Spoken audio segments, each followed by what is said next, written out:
আসসালামু আলাইকুম। আমি একজন bike rider. Regular bike ride করি না, কিন্তু কাজের ক্ষেত্রে কিছু কিছু জায়গায় যেতে হয়। তা আমি গত কালকে আর কি ভিডিও পোস্ট করার তার আগের দিন বাইপেল এবং আশুলিয়ার যে শ্রমিকদের যে গ্যাঞ্জাম হচ্ছে, ওই গ্যাঞ্জামের কারণে আমি ওদিকে যাইতে পারি নাই।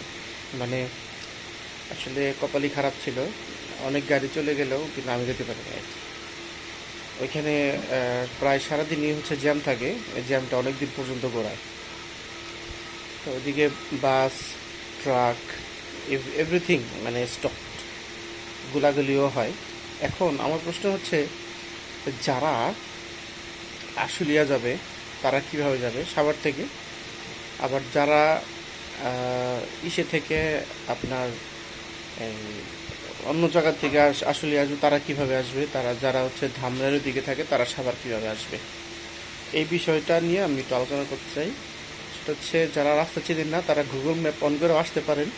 তবে একটা কথা মনে রাখবেন, গুগল ম্যাপ আপনাকে এখন খুব বেশি একটা সহায়তা করবে না। হ্যাঁ, তো সহায়তা করবে, একটা জিনিস আপনাকে কাজ করতে হবে। গুগল ম্যাপে দেখবেন যে আসলে কোন জায়গাটাতে মানে লাল চিহ্ন বা হলুদ চিহ্ন আছে। লাল চিহ্ন থাকলে ওদিকে ঢোকা না ঢোকাই শ্রেয়। যে হলুদ চিহ্ন যদি থাকে তাহলে ঢুকবেন। হ্যাঁ, এখন আমি বলি আমার সাথে কি হয়েছিল। আমার সাথে যেটা হয়েছিল, আমার সঙ্গে যেটা ঘটছিল সেটা আমি যাব পল্লী বিদ্যুৎ। পল্লী বিদ্যুৎ যাওয়ার সময় আমি সাভার থেকে 20 মাইল পর্যন্ত যাই বাইকে। 20 মাইল যাওয়ার পরে একটা ভুল ডিসিশন আমি নিয়ে ফেলি। সেটা যে 20 মাইল যাওয়ার পরে আমি চিন্তা করি যে আমি 20 মাইল থেকে বামে চলে যাব। বামে গেলে 20 মাইলে ঘুঘুদিয়া হয়ে ইসলামনগর হয়ে, সরি ইসলামনগর না, ঘুঘুদিয়া হয়ে গোকুলনগর হয়ে আপনার নয়ারহাট বাজারে যাওয়া যায়, একটা রাস্তা আছে।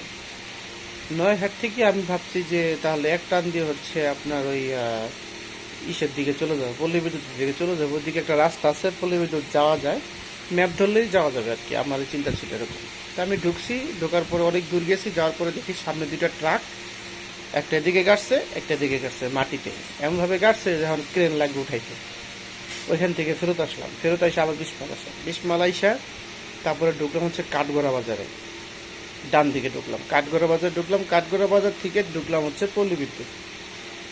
এখন যারা মানে বাইপেল যাবে তারা কাঠগড়া বাজার থেকে বাইপেল যাইতে পারবে, এবং যারা যাবে আশুলিয়া তারা কাঠগড়া থেকে কাঠগড়া দিয়ে আশুলিয়া যাইতে পারবে। ধামরায় যারা থাকে তারা নয়েরহাট ঢুকে সাভার আসবে, নয়েরহাট দিয়ে ঢুকে সাভার চলে আসবে। আর যারা গাজীপুর থেকে এদিকে আসবেন, আর প্রথমে আসবেন আশুলিয়াতে। যেটা টঙ্গী হয়েও আসতে পারেন, বা অন্য দিক দিয়ে যদি কোনো রাস্তা থাকে ওদিক দিয়ে আসতে পারেন। কিন্তু বাইপেলের যে কেন্দ্রবিন্দুটা, হ্যাঁ, এবং যে ওর পাশে যে জিরানি বা দিকে আপনার ওই ফ্যান্টাসি কিংডম, এই সকল জায়গাগুলো অ্যাভয়েড করেন, কারণ এই সকল জায়গাগুলোতে কোনো কিছু চলছে না, কোনো সব কিছু টোটালি বন্ধ, গোলাবারুদও হচ্ছে। ঠিক আছে, এখন আপনারা বাইপাস ইউজ করতে পারেন। তো এই ধরনের কিছু বাইপাস আছে, সেগুলো ইউজ করলে আপনারা সহজেই আপনাদের গন্তব্যস্থলে পৌঁছাতে পারবেন। Happy journey.